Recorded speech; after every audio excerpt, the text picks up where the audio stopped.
Welcome back. This is week 7, lecture 2. Just as a side note, I'm still not feeling very well. The recovery is taking longer and is more complex than at least I had expected, but we'll get through all of this. Now, with lecture 2 of week 7, it dovetails very well with Luther's break from Rome, even if it chronologically goes back a bit. Now, as I argued in week 7, lecture 1, Luther's break from Rome, he doesn't really break from Rome, what he still called the Holy Mother, Catholic Church or Holy Mother Church and the Pope, until 1520. So certainly far after the indulgences controversy had become basically a European-wide phenomenon. And then he doesn't even take off his habit until 1524, in terms of the Augustinian dress. So those are clear breaks. And I've argued, too, that Luther's break was, as many ways, as much a political break as it was a theological. His discoveries of 1520, that he was a Hussite, and that the donation of Constantine was a forgery, we could say were somewhat theological, but it was not his discovery of passive righteousness that led to his break from Rome. It was not his position of justification by faith that led to his break of Rome. It was this realization that came upon him that the papacy itself, not just the Pope, but the papacy itself, was the throne of Antichrist. That was in 1520, and yet he remained in his habit. Now, this goes back and picks up, this lecture picks up some of the developments that were going on at Wittenberg, because even though Luther is the focus, he kept talking from early on about our theology, the Wittenberg theology, and what was going on there. So we need to look at what was going on in Wittenberg and what transpired as Luther was whisked off by Frederick the Wise to the Wartburg. It was in 1521 in May after the Diet of Worms. So that's kind of the context of what we're talking about today. Also, the increasing spread of support for Luther and the spread of, quote unquote, the Reformation, meaning Luther's Reformation. We can talk about it as the revolt against Rome, however we want to look at it at this point. I think I said from very early on, there's no uniform thing that was the Reformation, but a whole series of developments. And we'll be talking about later, different patterns, different shapes and dimensions. As we'll go through the rest of this course, we'll see the multi-faceted aspects of what happens when all of a sudden the dam breaks, so to speak. So, that being said, we start with Wittenberg's new professor of Greek, Philip Melanchthon. And I mentioned Melanchthon previously. And I also mentioned in the lecture on humanism and reform the slow but eventual push to reform university curricula,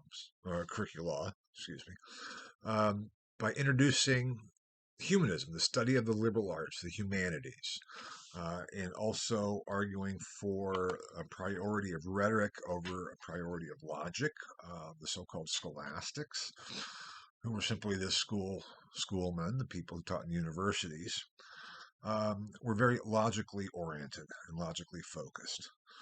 The humanists became more rhetorically focused, and that I think I mentioned briefly before too. And Luther was all for curricular reform. Already in 1516, I believe it is, he talks about how their theology at Wittenberg of Augustine was winning the day and winning people over. But it wasn't until 1518 that these curricular reforms took shape by the hiring of a new professor of Greek. And that new professor of Greek was Philip Melanchthon. So therefore, humanism comes to Wittenberg. Melanchthon was very young.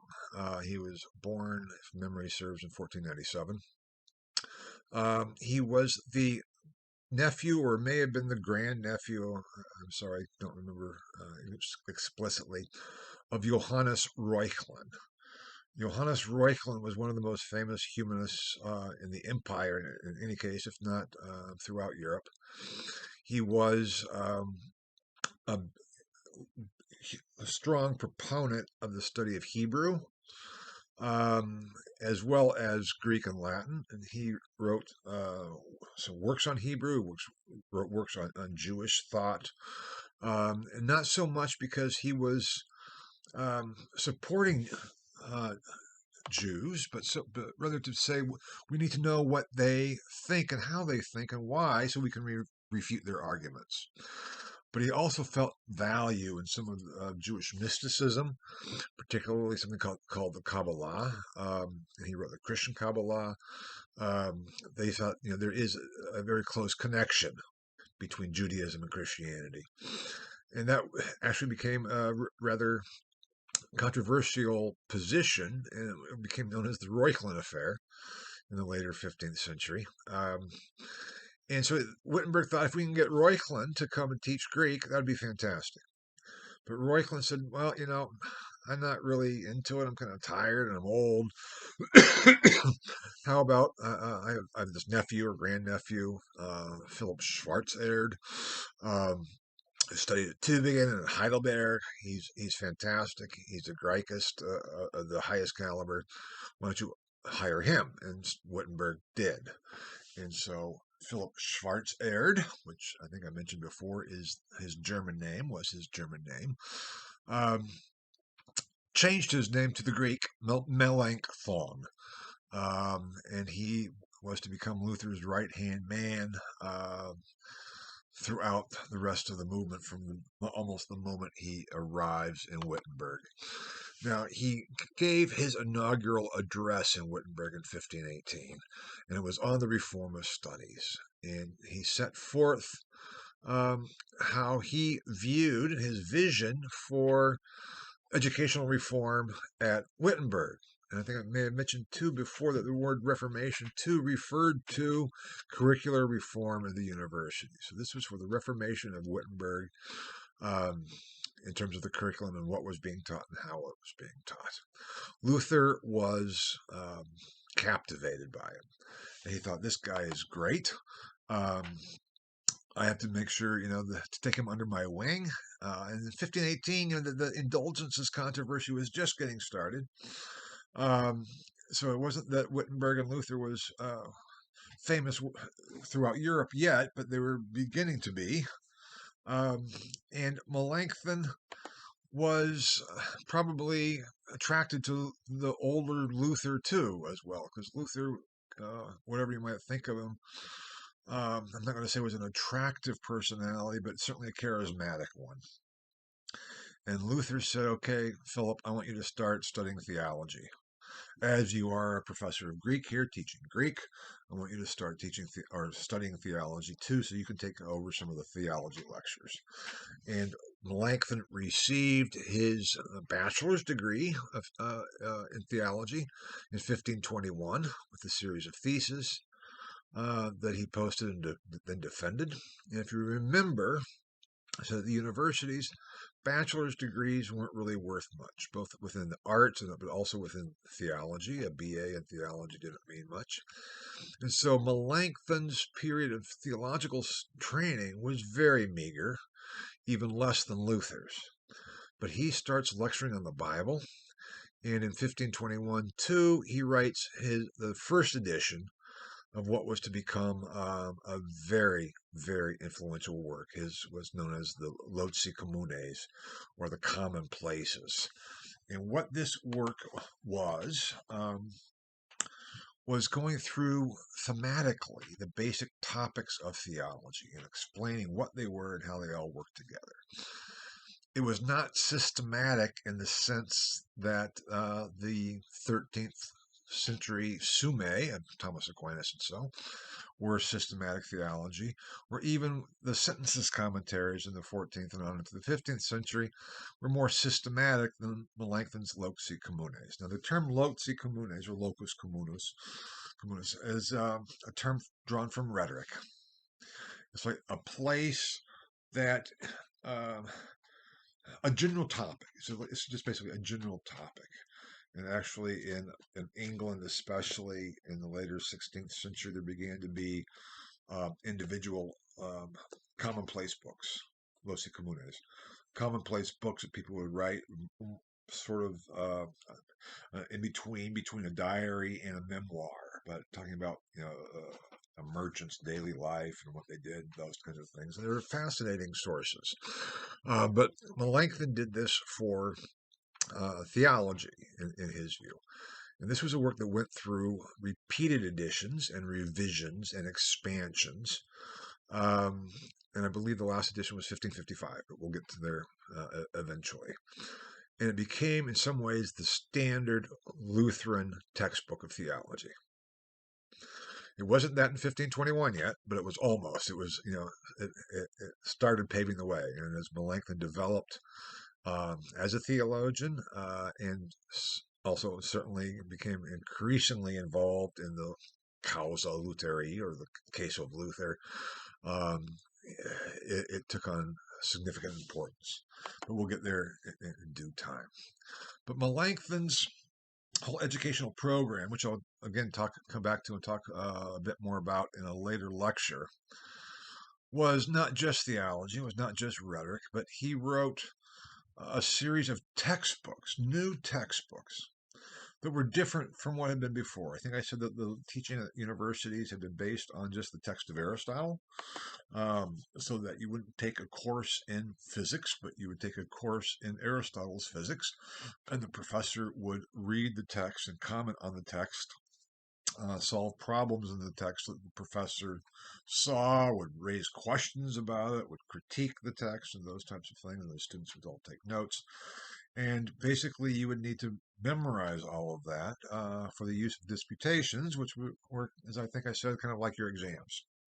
So that was kind of the mode of teaching at the universities. We could almost say it was like focused on some of the great books of Aristotle. Melanchthon started writing textbooks on themes. He wrote a textbook on physics. He wrote a textbook on ethics. He wrote a textbook on arithmetic. He wrote a textbook on rhetoric. He wrote a textbook on logic or dialectic. Also went through numerous editions and changed. His earliest version came out, I believe, also in 1521, and was very much influenced by rhetoric and the rhetorical approach, but it became increasingly Aristotelian. This goes into the 1530s and on the 1540s, and by that I mean it sought to return to Aristotle, and that was one part of the program too. Was not only to introduce humanism, but to go back to the sources. And rather than reading Aristotle in the medieval commentaries, to read Aristotle anew in Greek. That was a major issue. Now, Melanchthon wrote some of his textbooks, most of his textbooks in Latin. He wrote a Greek grammar, which he wrote in Greek. So he had a very wide body of knowledge and understanding and ability, and he really provided a new approach to university education as such. And that earned him the title, the Praeceptor Germaniae, or the Teacher of Germany, because his textbooks were widely used and were so for a long, long time. So the impact that Melanchthon had was very significant. And, moreover, in 1521, after May anyway, as you remember from last lecture, in May 1521, Luther was whisked off to the Wartburg, and Melanchthon was more or less sort of left in charge. No one knew where Luther was. They were afraid that he had been killed. But as I said before, it was a real problem because he was condemned with the Edict of Worms, which was the decision of the Reichstag to condemn Luther, to confiscate his books, to burn them, to send him to Rome to be tried for heresy. And Frederick the Wise, Luther's prince, the Elector of Saxony, kidnapped Luther and hid him away at the Wartburg. And that's why I have there Frederick the Wise as the father of the Reformation, because obviously we can't go back and replay things, but if you think about it for a minute, what would have happened if Frederick the Wise had not done that? What made the quote-unquote Reformation, as it was beginning to develop, not simply as a theological movement, but very much as a political movement as well, possible?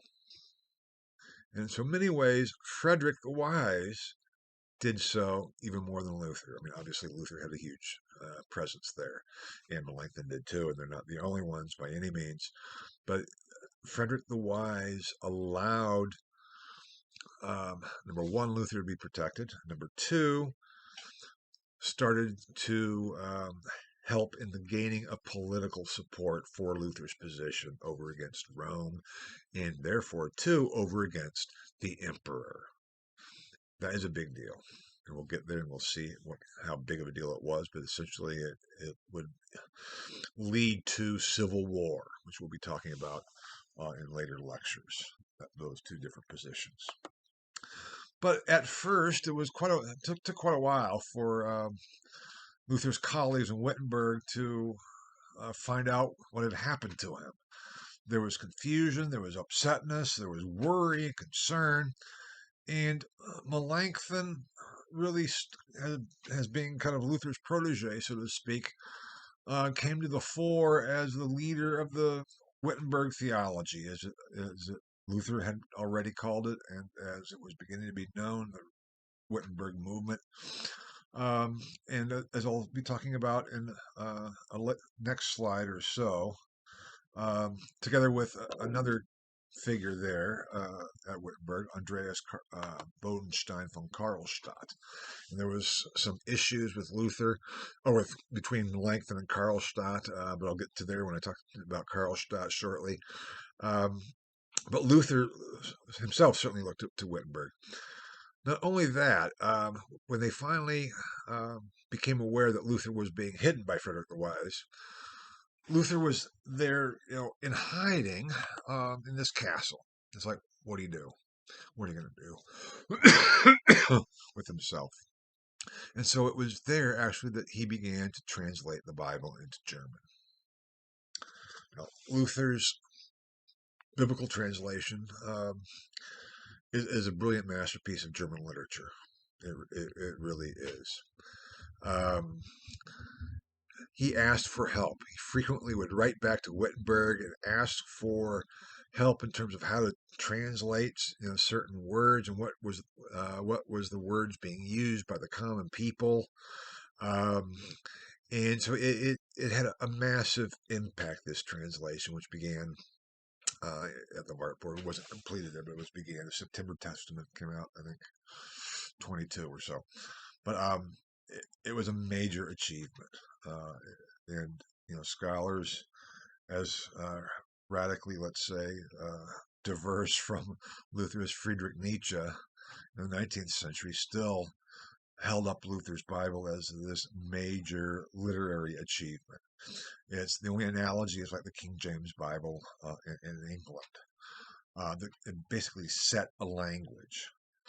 And even on the level of what's called High German, what you learn in school, if you ever take German in school or university, that form of German was set by Luther's Bible.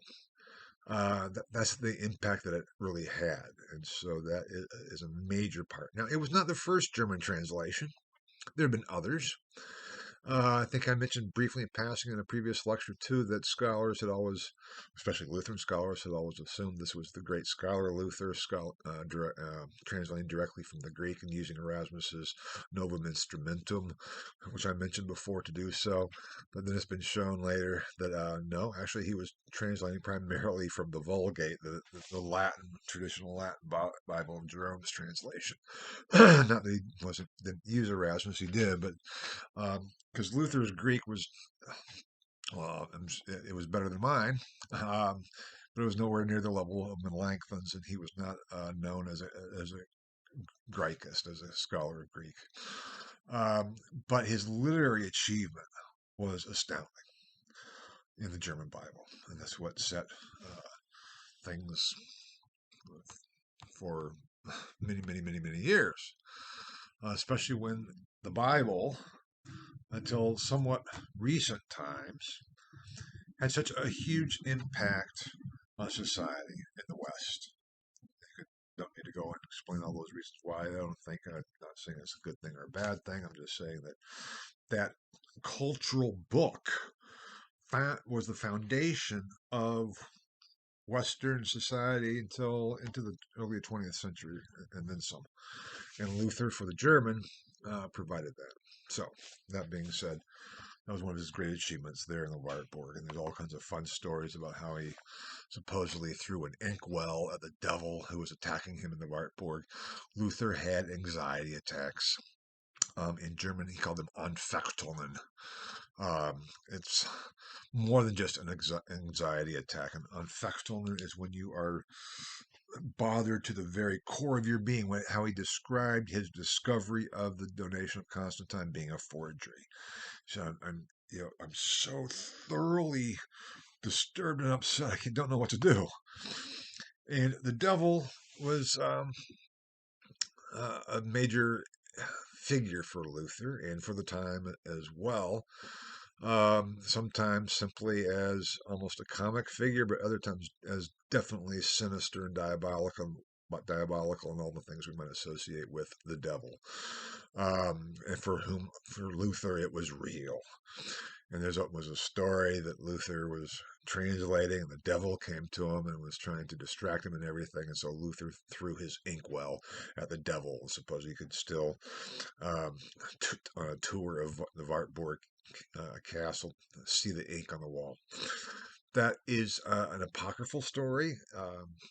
It may have happened. It would certainly be in character with Luther. But most Luther scholars, say that no, that's a later addition to the tradition, so to speak.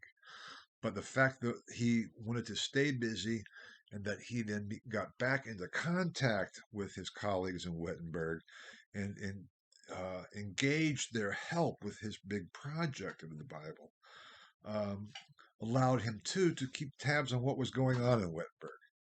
Melanchthon would give him updates, explain what was going on, and without Luther's presence, there was some real problems, at least in Luther's view. And he ends up returning in March of 1522 to Wittenberg and preached a series of 8 sermons called the Invocavit sermons, in which he tried to settle things down. Luther felt that things were running amok without his leadership at Wittenberg. And we'll be talking more about that as we go along too, and see how and why that was so. And Melanchthon was kind of left saying, I don't know what to do about all of this, Martin. We kind of help, and Luther comes back and establishes things. So he was not gone all that long.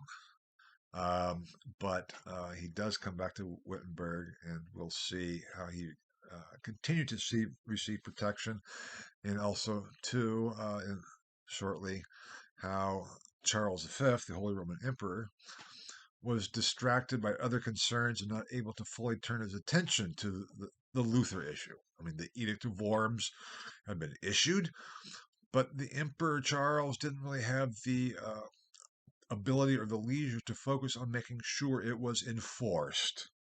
And that is a major issue, which, again, I'll be coming back to. But the thing we need to ask now is what was going on in Wittenberg after Luther was off in the Wartburg, and why was Melanchthon a bit at a loss? And that brings us to the old guard radicalized, Andreas Bodenstein from Karlstadt. And so we also need to go back a little bit in time to see some of the developments. Karlstadt was a very important figure. In some ways, he has been called like the father of Baptist movement, baptism, the Baptists. That's not quite accurate, also based on what the meaning of the term Baptists are. But it does come back to this development in Wittenberg with Karlstadt. Karlstadt was Luther's older colleague. He actually was the one to confer the doctorate on Luther in theology at Wittenberg. So there was that issue that Luther was his junior colleague, so to speak. But, but Luther also was a very popular professor, and Karlstadt was not quite as popular, so there began to be tensions arising. And it came into public at a disputation of 1516 in Bartholomew of Feldkirchen. It was one of Luther's students. Luther had drawn up a thesis for him to defend in a public disputation. And one of those theses was that this particular work of Augustine's on true and false penitence was not genuine. It was not actually by Augustine. It was pseudo-Augustinian and had nothing really to do with Augustine. Karlstadt stood up publicly and said, no, this is absolutely Augustine's.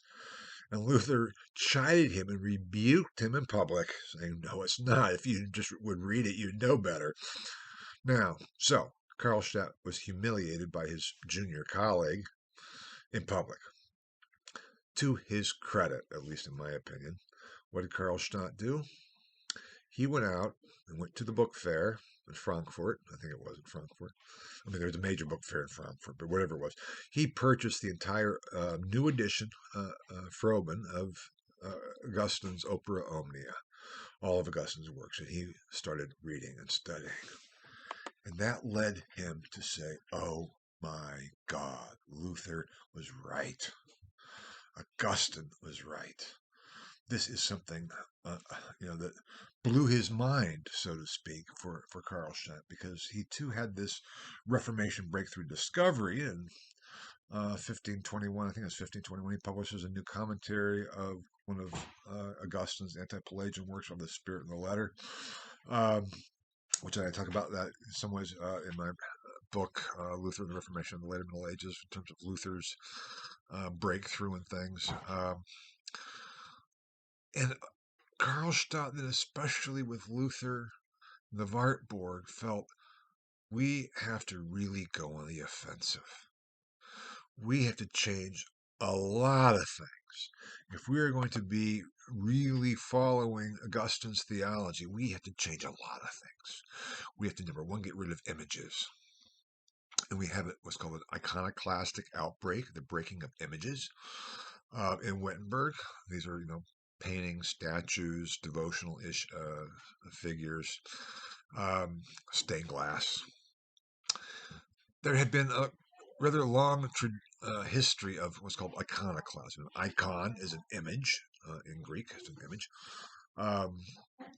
and clasm is just breaking. So iconoclasm is really breaking of images. And I'm not going to go through the whole story. There's some significant periods. There was an outbreak of an iconoclastic controversy in the 8th century, which actually led to the crowning of Charlemagne. But that's another long story. That was between the Greek East and the Latin West. But it began to be an issue in Europe in the 16th century with what was going on with Wittenberg. I don't know if any of you have ever seen, let's say a congregational church or a Presbyterian church, but especially congregational church on the East Coast, primarily. The white, stark, no images. There might be a cross. It's probably a rooster rather than a cross. Certainly not a crucifix. that is very much coming out of this tradition where there's no representation, no graven images would be made in things. Now that I think I may have mentioned it already. I'm not sure if I did or not. The distinction between veneration and worship that was drawn from very early on, and this kind of radical view that we have to break images, Luther thought was just going far too far. Karlstadt started referring to Luther as Dr. Pussyfoot, that he was not willing to go as far as was needed with terms of complete reformation of the church. And Karlstadt got even the city council of Wittenberg in 1521 to publish new ordinances to put into law some of these radical changes he was introducing, including an iconoclastic one. And on Christmas of 1521, Karlstadt celebrated in Wittenberg, and he announced this, what's been called the First Evangelical Mass. Now, again, it gets to be a problem in terms of what's evangelical. Luther and his followers were considered to be evangelical. But what this meant was that Karlstadt went in to say Mass not wearing his priestly vestments, not wearing his academic robes, but simply a cloak, referring to himself as Brother Andrew, and giving communion of both the cup and the wine to everyone. That was a big deal. And I think I addressed that a little bit, talking about the Hussites. It was not, let's say, completely against church law to give the cup to the laity, but it certainly was not common practice. It was by far the exception. But Karlstadt said, I'm going to give it to everybody. Karlstadt also developed a very unique and rather bizarre interpretation of the words of institution. And the words of institution of the Mass are when the priest elevates the bread and the wine, says, this is my body, given for you. This is my blood, chalice of the New Testament, the New Covenant, Covenant and Testament, the same thing. And so it is a big deal. And when you are taught all along that what happens in the Eucharist at the point of elevation is that God is made present. This is Jesus' actual physical body and blood. There were debates over the theology of the Eucharist that were to continue too. I'll be talking about some of those shortly, and then others later on. Luther critiqued the traditional Catholic view of transubstantiation, whereby the words of institution, the substance of the bread and wine, were transformed into the body and blood of Christ, whereas the accidents remained the same. Now, again, I think I covered that briefly in an earlier lecture. If not, please ask me about it because it's an important distinction to make. But Luther, too, had a rather odd view because he, too, believed thoroughly, and we'll see that in a later lecture as well with his debate with Ulrich Zwingli, that the bread and the wine are the actual physical body and blood of Christ. His position was called consubstantiation. And for Luther, as his Eucharistic theology was developing, he says, in, with, and under the elements of bread and wine are the true physical body and blood of Christ that we chew on. Luther will even say, I gnaw on the flesh of my Redeemer. Now, Karlstadt said, no, that's not the way it is. When Jesus at the Last Supper said, this is my body that will be broken for you, or is broken for you, he wasn't even referring to the bread. He was pointing to his own body. He was saying, this is my body. This will be broken for you. Here, have some bread. This is my blood that will be shed for you. Here, have some wine. So Karlstadt completely altered the theology behind what was going on at Mass. And you can say, okay, yeah, but isn't that pretty arcane?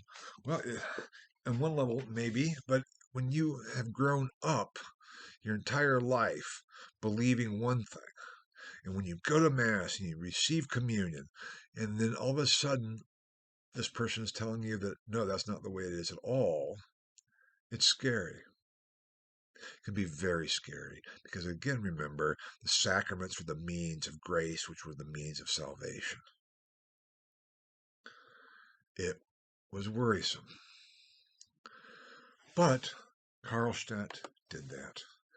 And these two aspects, the Karlstadt's pushing and getting the city council to pass the ordinances, institutionalizing and legalizing his radical reforms, including with the Mass, and then the iconoclastic outbreak and everything else that Luther heard about led Luther to return to Wittenberg to restore order. And these 8 sermons he gave in March of 1522, I said the Invocavit sermons, were a scathing attack on the radicalness of what Karlstadt had done. And in some ways, with Luther back in Wittenberg, people rallied to Luther because he was their big hero. He was the one that had stood up to the Pope. He was the one that stood up to the Emperor.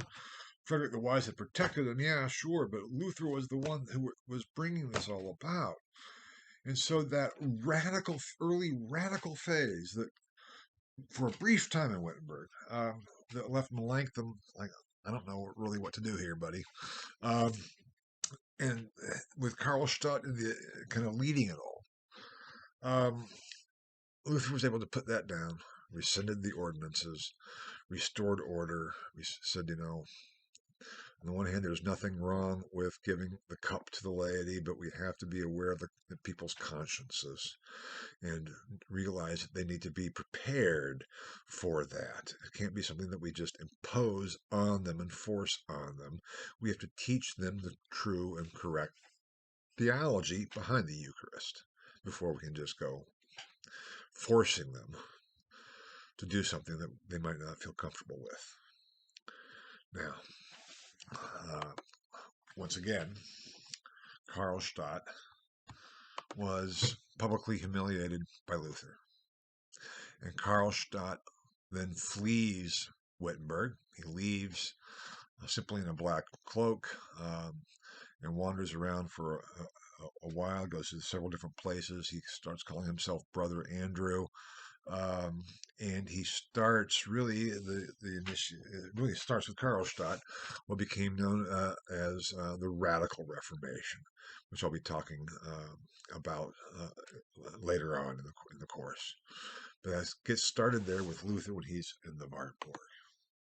Now, how is all this possible with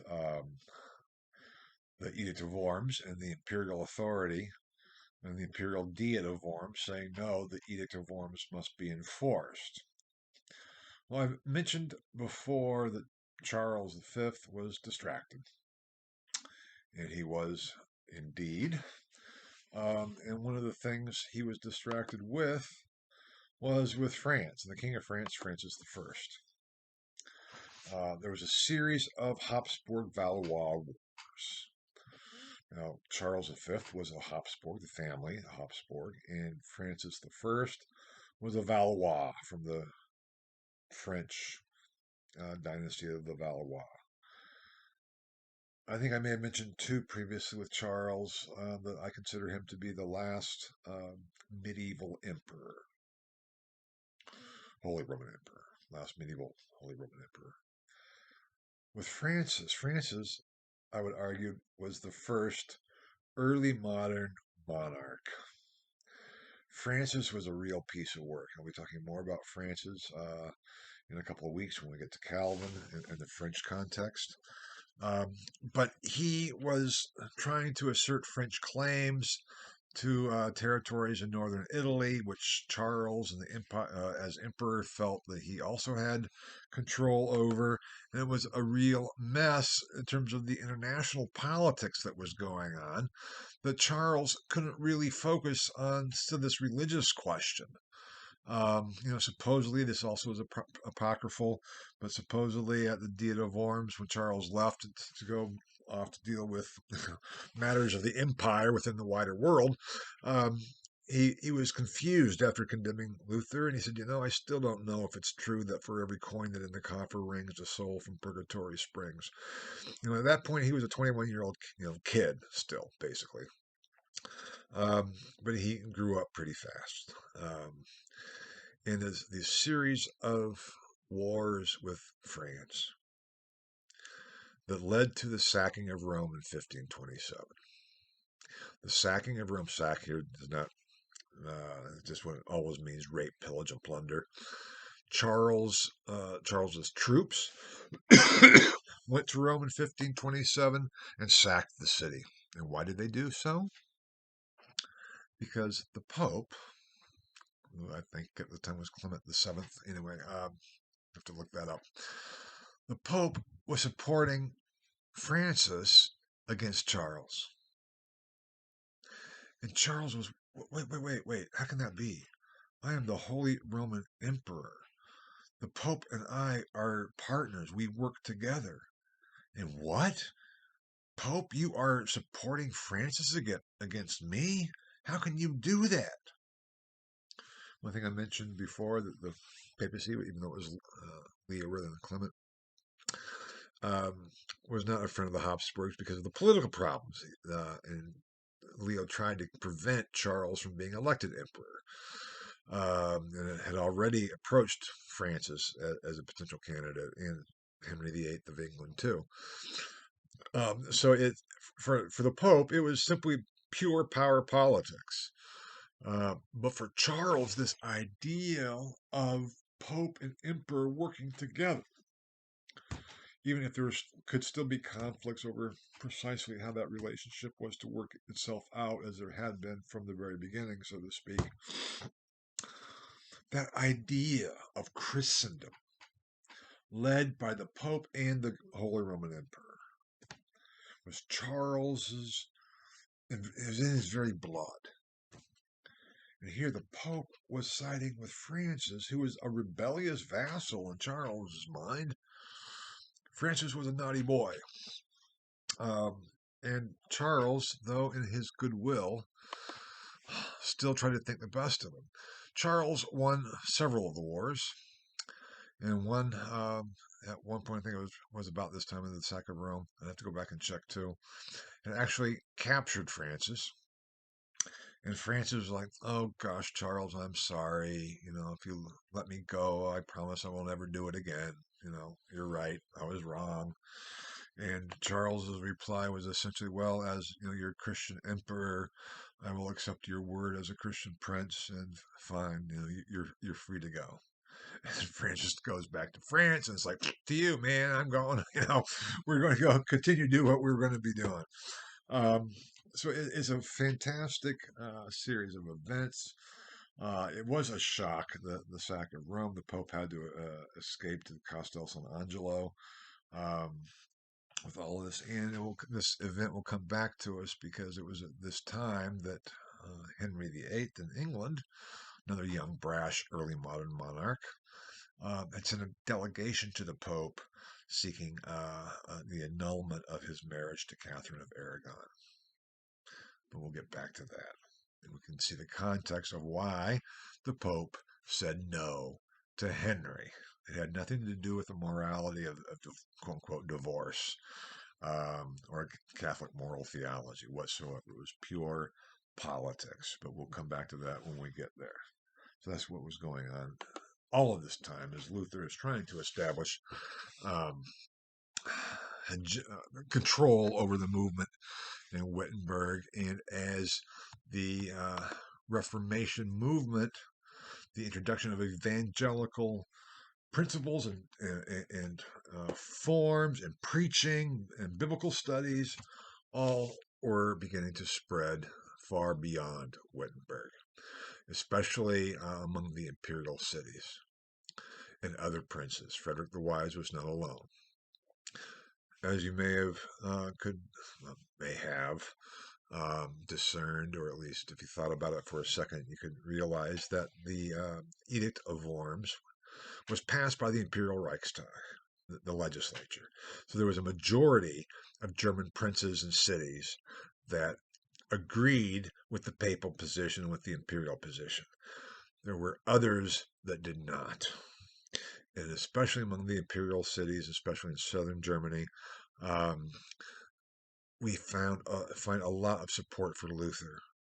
And other, this, Wittenberg is in the kind of the eastern part of Germany, and other neighborly princes started following Luther too. And we can say, well, were they doing so because of theological reasons, or did they do so because they saw this as a political opportunity to enhance their own authority and power?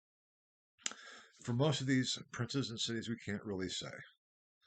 The imperial cities certainly had this tradition of freedom and independence.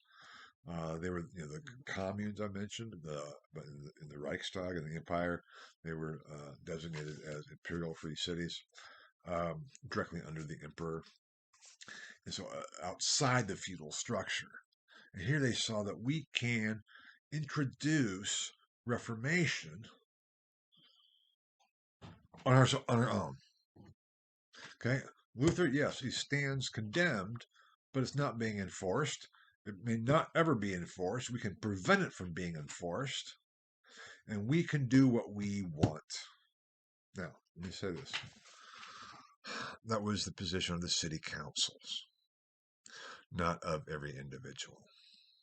The idea that the Reformation led to individual choice and individual freedom is completely ahistorical. We'll see more and more over time how that was the case, but that was not the general attitude. But the city council consisting of usually the wealthiest members of the city would get together and decide the policy for the city. So it's just like we can't necessarily equate what the mayor of Indianapolis and the city council of Indianapolis decide as being what all the people in Indianapolis think and believe and do. So at the time, this is, it's still very much hierarchical, even if in a different structure and means. But they began to be civic preacherships established, whereby cities would pay for a preacher in the city to come in and preach based purely on the gospel, quote unquote, in their views. That was the word. And here I come back then to southern Germany and Switzerland, because one of the most important developments in the imperial cities was with Zurich and Ulrich Zwingli and the Swiss. Here I'm just going to be touching on this. There's a fantastic book called Turning Swiss by Thomas A. Brady. If you're interested, it's a fantastic study of cities, the Empire, and Reformation. So that's kind of the Swiss model, and his argument is a lot of the German cities started following this Swiss model. And Zurich, is technically within the Empire. We call it Switzerland, but it's technically within the Empire. But they were a free city and also extremely independent. If you know anything about the Swiss, they still are. And Zwingli I believe he was a Franciscan, but he had a conversion experience, and supposedly he claims that it was completely independent of what was going on in Wittenberg and of Luther. He started introducing changes in Zurich, got the city council to go along with it, and led this entire movement that had a slightly different theological position, especially with the Eucharist, which I'll come back to, but still was more in keeping with Luther's point than it was with Rome. So it was again, it's like the powder, the lid came off of the boiling pot, and then it boils all over. And that was what was going on. Zwingli was one of the leaders of that movement, Again, I'll come back to his Eucharistic views. There was an attempt, which again I'll come back to later on, to have the German cities and princes who were following Luther, the evangelical cities and princes, to combine with the Swiss and the other southern German imperial cities who were following Zurich and that model, kicking out their bishops. We'll come back to that because that was a big issue. Um, because the church was also one of the major property holders uh, in Europe, and so when you get rid of the hierarchy, no longer following Rome, what do you do with the bishop and the bishop's palace and all those things? We'll talk more about that later on, but that's kind of what was going on here. And there was this attempt to, let's say, if we can combine, we will have a, a very strong evangelical front over against the emperor. Now, here I've already jumped into the last slide, which is the emergence of the evangelical front. And it starts with Luther and his false brethren, which also is the title of an excellent book by Mark Edwards, if you're interested. And the false brethren essentially was this. Luther had a problem. Not that he recognized he had a problem, but the problem was this. With the papacy, with the ecclesiastical hierarchy of medieval Christendom, the authority structure was clear. It was clear and set. When you take yourself out of that authority structure, regardless of what you might think about it, who has the final say? You know, with Harry Truman's famous statement, the buck stops here, with the president, the buck stopped with the Pope. When you get rid of the Pope, where does the buck stop, so to speak? Luther, obviously, when he came back from the Wartburg and preached his Invocavit sermons, reestablished his own authority over the movement that was going on in Wittenberg. It humiliated Karlstadt. He went off, and I'll come back to that again when I get to the radical Reformation later in the course. But that authority aspect, when you have people disagreeing with you, what do you do? How do you solve it? Where is authority? Where is the ultimate authority? Or do you just throw the door open and say it doesn't matter? For Luther, it mattered greatly. There was truth. There was biblical truth that he would defend. That was his stance in Worms. We can say he was being very much an egotistical, self-centered person, thinking that he alone knew the truth. That was Charles V's point against him. How can you, Martin, a single, friar, alone be true when 2,000 years or 1,500 years of Christian tradition has been wrong? Which is not really quite accurate, but meaning that statement is not quite accurate. Supposedly that's what Charles actually said, though we have the records.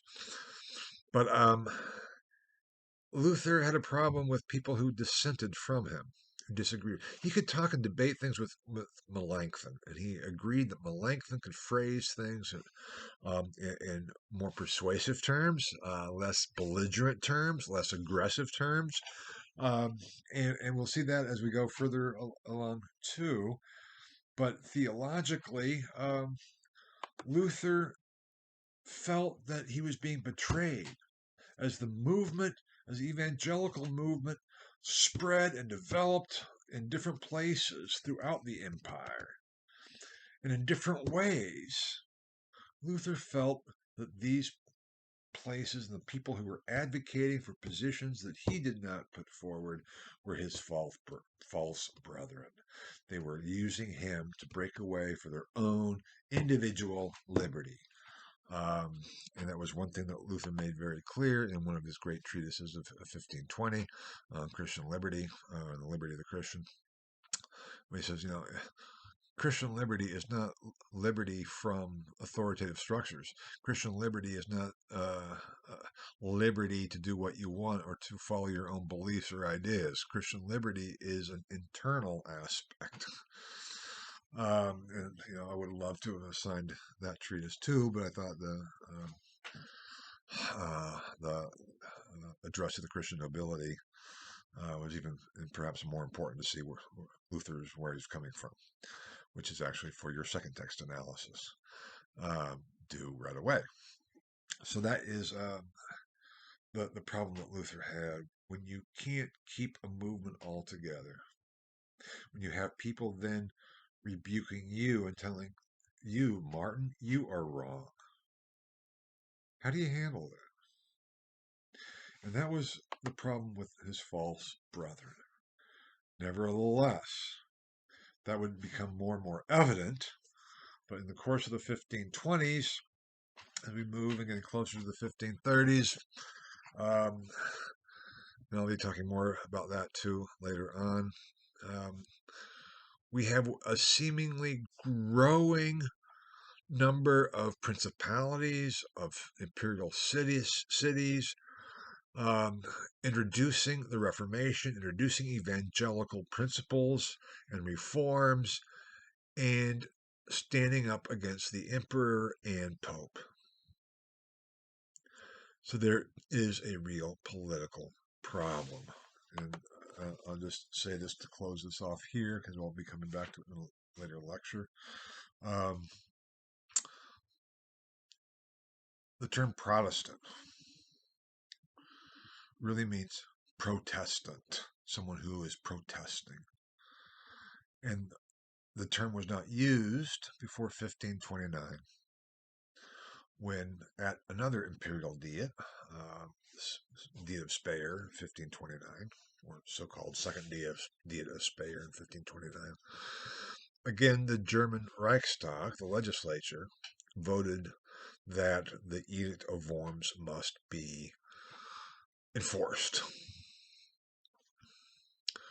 A number of princes and cities, free imperial cities refused, and they walked out and they said, we protest. We are not going to enforce the Edict of Worms against Luther. We protest. And from that point on, they were known as the Protestant or the Protestant princes and cities. That's what we're looking at. And so by 1529, all of a sudden, what had started as, we could say, a complaint about the practice of indulgences by the slimeball Johannes Tetzel that everybody really agreed with. 10 years later or so was a political movement, and that's why I say it's hard. We can't really distinguish the politics and the theology and the religion, because they all go together, as we'll see further as we go through the course, over against the emperor and the pope. That was what was developing and emerging. Do we go this alone? And if so, how do we defend ourselves? How do we defend our positions and our beliefs? It was far beyond the issue of indulgences, beyond the issue of passive righteousness, or even far beyond the doctrine of the Eucharist, even though that was to come back and have a major